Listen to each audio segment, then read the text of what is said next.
especially while there, is you watch everybody and they're looking at the wood going, okay, which piece do I buy? You know, A, it's all pretty. B, it kind of depends upon what you're going to do with it and what you want the wood to do. You know, this ugly piece of wood that's in front of me, I don't know if we can get the overhead for a second. Overhead. This is a piece of quilted maple. Doesn't look like anything totally special from the outside, except it's got lots of bumps on it.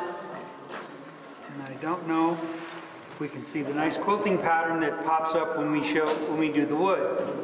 Now, that's all fine if this is what you want. The reason you buy this stuff, it gets really expensive. They use this for instruments for a reason. And the reason I have this is because someone tried to heist a tree. Well, they succeeded in most of it. They cut it down on a lady's property, but they got caught. But if you turn this wrong, you can get what basically is going to be nothing across the whole section of your piece of wood that you just spent lots of money for. So one of the things that I'm kind of looking at people to do is take a look at the piece of wood and what the grain is telling you before you turn it. Get an idea of what you want it to do. It's not just how many pieces of, lay your little 14-inch circles out there on that slab of wood. Oh, I can get 4 sets of bowls if you're going to be bowl turning. Is take a look at the structure of the wood, and we're going to show you a whole bunch of structure besides this one, and what you're going to get depending upon how you position the wood. And I have a nice stack of wood to show people. I'll be passing these around. I do hope they'll all come back to me. I've seen some of these for a long time now.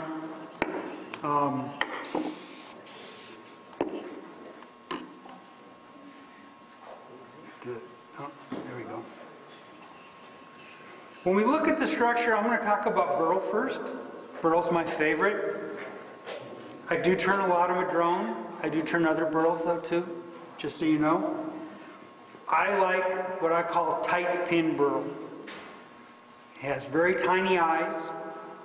There's burl that has big eyes. A lot of our big leaf maple would be big eyes.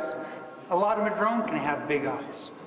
So when you're going looking to go do something, you got to think about what you want to do for your final piece, how you want it to display itself. If I look at this piece here, I'm going to have a lot of tight pin burl at the bottom. I have some nice rays through the middle and some more pins on top. Now, that being said, that's because the straws or the eyes of this piece of wood are going this direction, coming straight through it. That's why the little straws are coming right up through. Those rays are right dead center. Now, if we take the time, and say we tweak our bowl, let's see how this goes here. This should help make it pop up a little more. It's just water. I want to see what the grain is. Sometimes without water or finish on it, you can't see. You know, get a nice clean surface, spray it with water, and it just pops up. You can spray alcohol if you want it to go away faster. In this one here, all that was done, instead of having the eyes going straight up, I tilted it so that the rays would come out at the bottom of the bowl. And you get a bunch of eyes at the top. It gives a different appearance of what you're wanting to do with the bowl.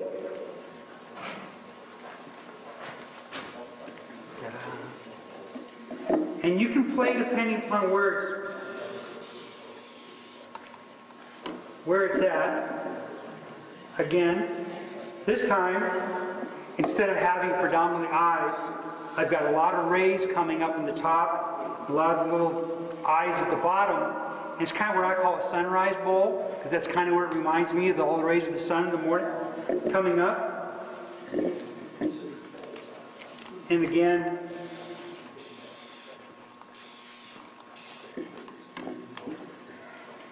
so that's just playing with just the eyes in one direction. You're just doing this number and moving the position of that bowl up and down the center plane of where those eyes are running. Does that make sense to everybody?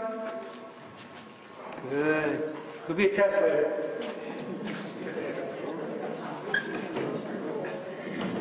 That being said, we went to that nice rough. And here's one of the finished ones. I'll pass this around too.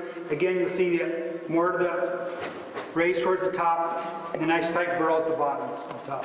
Just a little bit.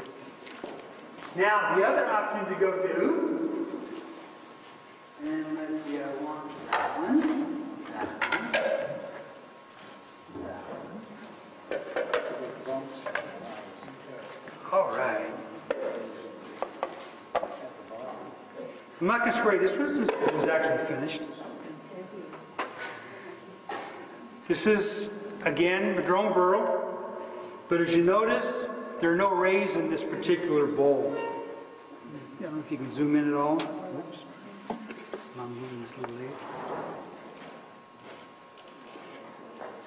Yeah. Really, really tight pin all the way around. This is what I like playing with, and it gives me what I want, but this is coming straight out of the bowl. So when you're cutting your burl, one of the things I want you to look at is what piece of the burl you want to look for when you go buying one, before you make your cut. What are you going to do with it? Where are you going to put that design? Do you want it at the top? Do you want it at the bottom?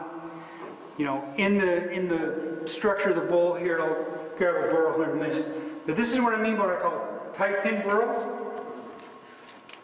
This is a finished tight pin burl. You need to buff it out, finish the foot on it. And some of your, again, you have a lot of the tight pin, but depending upon, take a look and see what the grain structure is of the wood itself. It can be there also, and you can see some of that in this one. Yeah.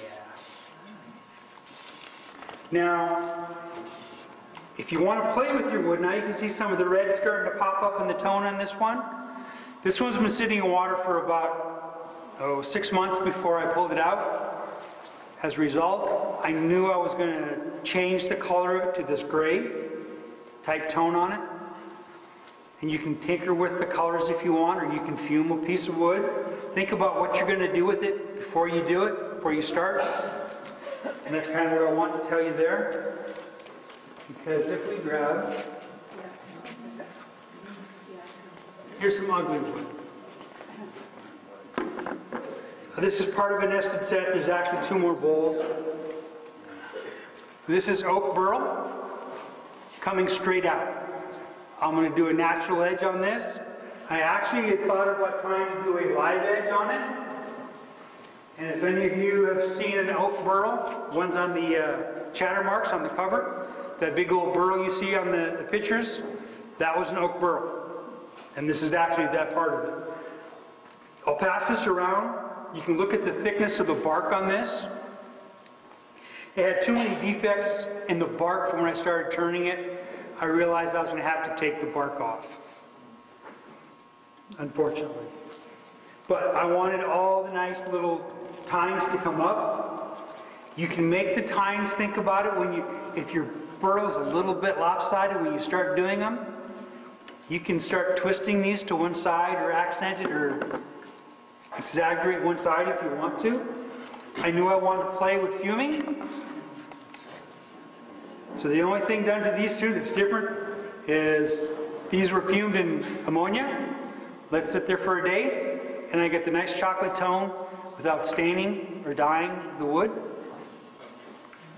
And I wanted these to go to a natural shape and let the texture of the wood, as it dried, to come on through.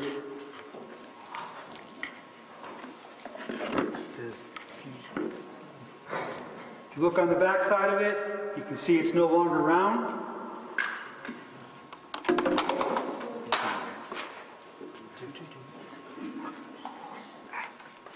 Without having to drop this. I don't know if this one will show much texture in the back. There as it starts popping up. So, I'll pass these around. Feel how much they've moved. All I'm doing on the left is I'm going to finish this, finish sanding all the little brown stuff off, and leave it natural. I've seen people go through and make them black. Then you get a nice contrast with your edge rim. If you are turning something like this, I'll tell you one thing. Be very, very careful where these points are, because if you find your knuckle and the point meet as one, the points are going to win. Yes, they will.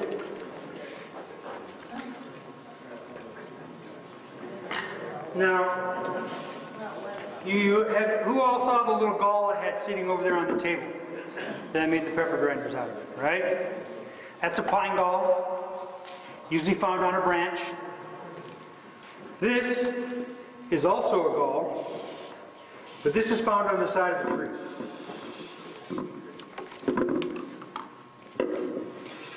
And this one automatically had the fissures already in it.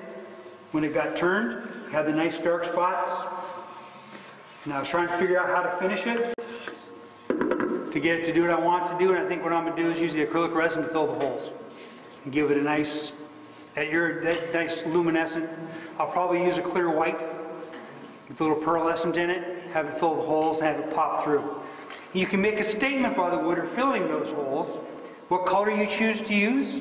Do I want it to look like it's part of it, natural, and just blend in and disappear? Do I want to make it stand out? Blues, reds, metallic looks.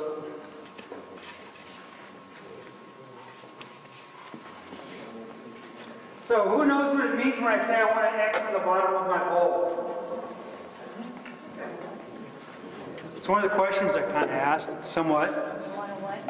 I want an X. Well, look at the nice alder bowl that's sitting over there. I can tell you where on the log that was cut, just by looking at the grain pattern. Because there's only one spot on the tree you're going to get it. It has to be in line with the center, and the bottom is on the outer edge of the bowl. So when you turn it around, that's how you get the X in the bottom of a bowl. This is a miniature X here. Here's your tree going up. Here's your center of your tree. Comes down through the center. So when you turn this, this is the outside of the tree. That's how you're going to get that X in the bottom of the bowl. Because sometimes you have to sit there and move the tree back and forth a little bit. Otherwise your X gets shifted off to one side, like this one is slightly, but I don't care. Yay. But the big one over there did a really nice job with that X. So if you're wanting to show that, and that's kind of a straight grain bowl, that's a way to give it some more character. Right? Another way is positioning. This is off of a branch of a juniper tree. And it has a nice bicolor. So here's the pith, but it was on a branch. So we got a nice white tone to it, differentiation. Who's played with ambrosia maple? Anyone know it? Ooh, good. Everyone know what it's caused by? A beetle. A beetle. Yep, bores through the tree. So every time you see it, you're going to have holes. They're going to be there. You're going to need to fill them unless you want to let them, whatever's in the bowl, drain out. You can go right ahead. But it's gray. Nice gray fungus. It's the same basic fungus that's causing the gray in the madrone that I soak in the water for 6-8 months. Now, the grain structure is almost always in stripes going up and down. If you turn it crosswise, all you're going to see is little tiny spots. And it's not going to be very gray, and it's not going to be very appealing. So you want to make sure when you position it, you want to get it to pop up. So think about where the grain is going to fall in your bowl and how you want it to show. Okay. Plus you get to fill out little buckles.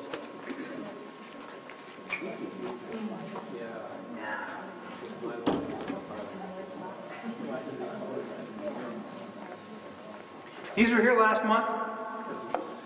I did these for this class. Be careful of this one and this one. I already sold them. But I told her too bad to have to go to class first. These are all out of the same piece of wood. Okay? Basically, oh look, it's about a 6-inch log. Oh look, that's how the orientation for that piece, and there's the orientation for that one. So the log was only about 12 inches overall length. So what I'm saying when you're looking at it is, where are you going to position the bowl? What is it going to give you? And what are you going to try to get out of it? I wanted a nice live edge on it. I do, if you want to call it, this actually is round, though optically it doesn't look that way. You just turned on a non-oval chuck. And we're going to turn one here tonight. They're not that hard. I put a little bit of bark on this one. One of the questions I put in the newsletter was, how do you put an X in the bottom of a bowl? This has a mild X. And get a live edge all the way around it. Is it possible? Yes. And how do you do it, John?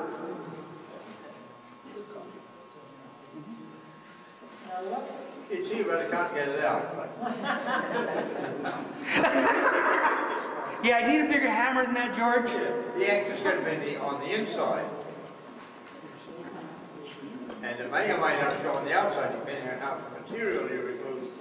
Yeah, part of the issue is going to be, if you don't want the pith to be there, No. the answer is, you almost can't on a straight piece of wood. Now, if you use the elbow, and use the bottom of the bowl as the bend on the elbow, then you raise up the straight edges above the surface. And then you can get the nice bark around all the way. And when you do your turning, your center will get turned away, and there'll be no pith showing anywhere. So part of it is thinking about what you want, and if you can do it. Yeah, now to get that. Didn't say it was going to be easy. Most of our turning goes from end grain to side grain, to end grain to side grain. We're doing most bowls. Can you do a completely end grain bowl? That was the other question I had. Can you? What's the question? Can you do a complete end grain bowl turn? Yes, sure. Yep. Here it is. End grain all the way around. No matter which way you turn it, you're cutting across these nice straws. Part of it's to get people to think end grain. Most segmented turners don't want end grain. They use the side grain where it's nice color patterns. But if you think about it, when you take a piece of wood, and I'm going to grab another piece of ugly wood.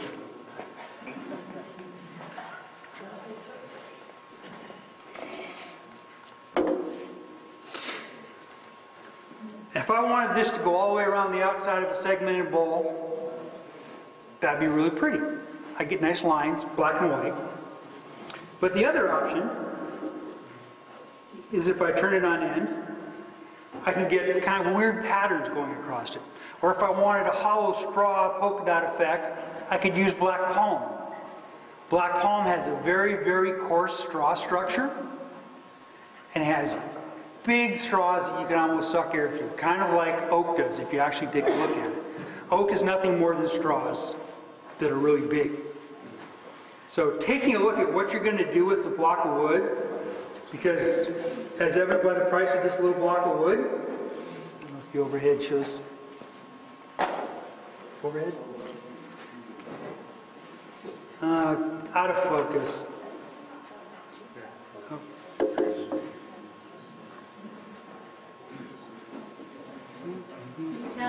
Hey, well, $48. Just a little block of wood. Black and white ebony, Southeast Asian wood, rather nice one. I mean, some of the woods out there that are really nice these days, African blackwood, who all likes it. I wanted to make a nice pepper grinder out of African blackwood. You know, a 3-inch by 3-inch by, I think it was 18-inch piece of African blackwood is $225. It's like, nope, not happening. But if you take a clarinet bell, which are $10 rejects, because they don't meet the musical industry standards, you can make a pear grinder out of it. it's big enough. So things to take a look at when you're doing it. Actually,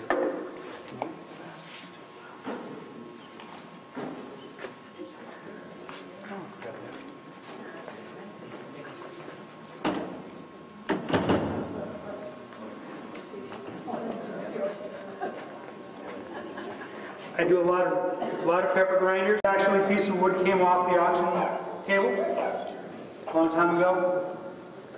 Got an order for one, made it. This is it. Gal said it was ugly. Oh, wow.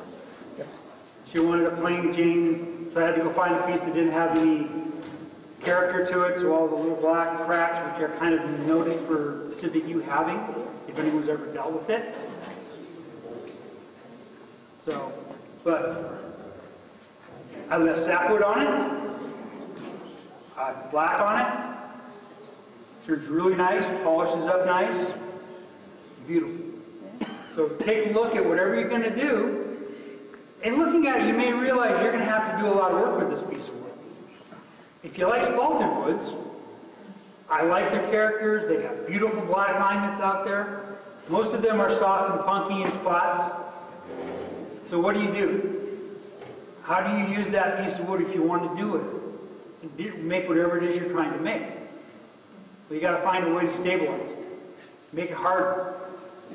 So you use cactus juice. If anyone here, how many people have heard of cactus juice before? Well, here's played with cactus juice. That's even a better question. It is kind of expensive. You need a vacuum pump.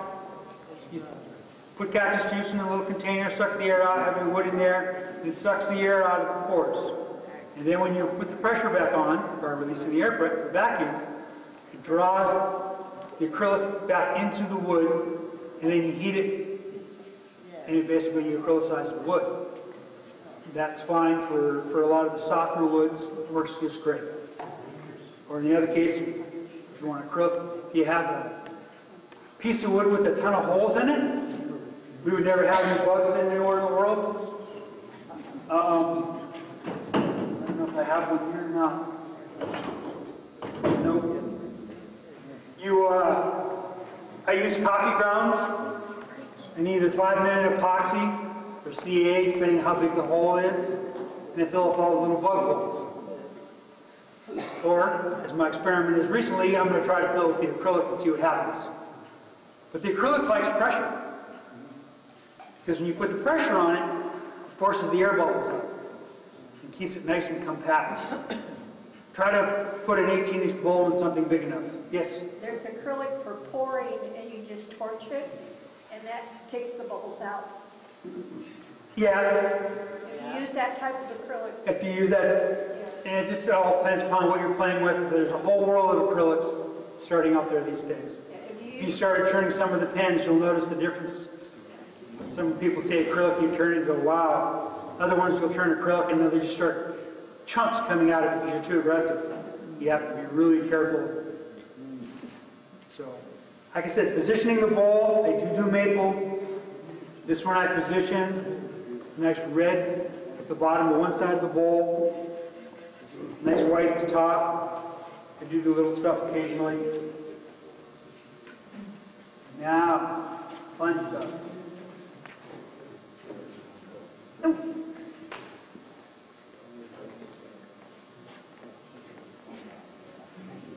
I got my little piece of burl.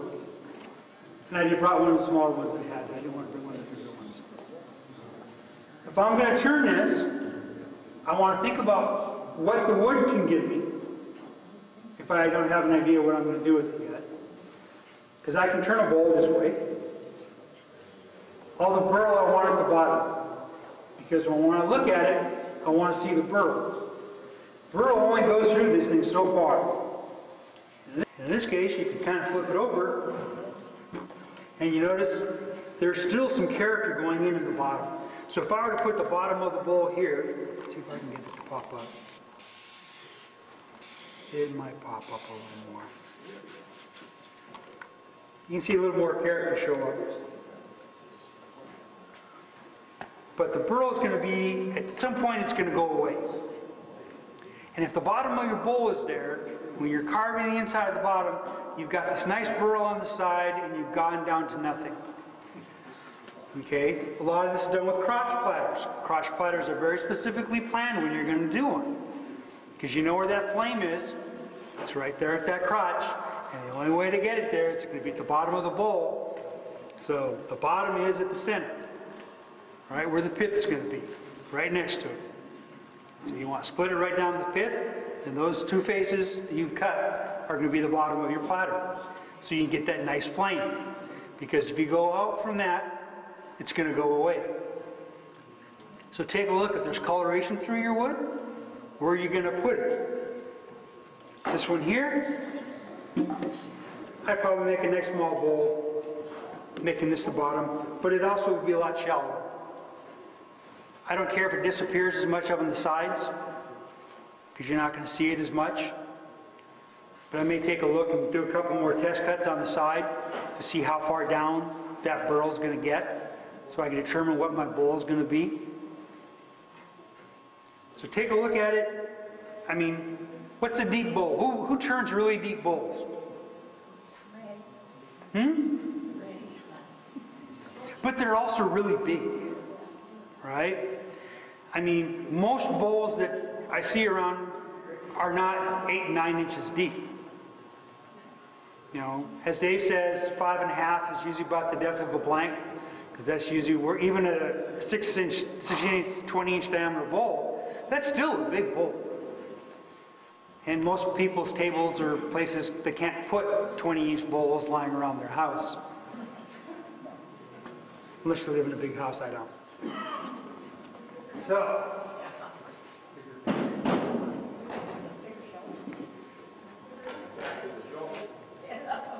come to these ugly pieces of wood, straight grain. These are apple trees. Pith is right here in the center. I've cut just to one side of it. And the reason I cut just to one side is I know that I need a foot on the bottom of this the way I turn it. Otherwise, I would have cut right down the pith and had to use a waste block so that I can make max depth for what I want. Okay. I want a live edge bark on it. It's got nice character on the bark here. I want to save that. So when you cut the tree, if you want to keep the bark on it. Oh, winter. Winter. The tree wants to be asleep. You want to kill it while it's asleep and not looking. If it's growing, the cambium layer is live, right? And that bark will fly off really easily and shoot across the room, and your live edge bowl is gone. So now you're going to peel it all off. So, because it's really hard to glue back on and get it to go where you want it to go. Especially when you can't find it. Because it will go someplace in your shop, you can't find it. It's kind of like I know when I'm working on a car, that if I drop a bolt, I know where it's going to be. It's going to be the dead center of the car underneath, or somewhere in a cross member where I can't get my little fat fingers into. Murphy says one or the other. So take a look at what you're going to do, what you want it to do. Some of the barks, if I was going to do an alder, live edge burl, a large live edge bark, it's not going to show much, except that I have a live edge around the outer because it's a really thin layer of bark. This apple is really nice thick bark, but this tree is over 100 years old, so I know why it is. If I take a look at some of the white birch, which you get a true white birch and you get it so that it's really old, it's no longer really white most of the time. It has deep crevasses all over it. It starts fissuring. There's a cork bark oak. I don't know if any of you have ever seen them. They do exist here. There's a bunch on Keyport and there's some on Bangor. The bark is probably about, I would say, 2 inches thick. So kind of like if you're looking at sequoia or a giant redwood and its bark, it has big craggy fissures. You know, I don't know how well that would hold up on a redwood one. I may want to try that just for giggles sometime. But that's a lot of bark to be hanging out there without a lot of structural support next to it. Because bark isn't necessarily the strongest thing. Now,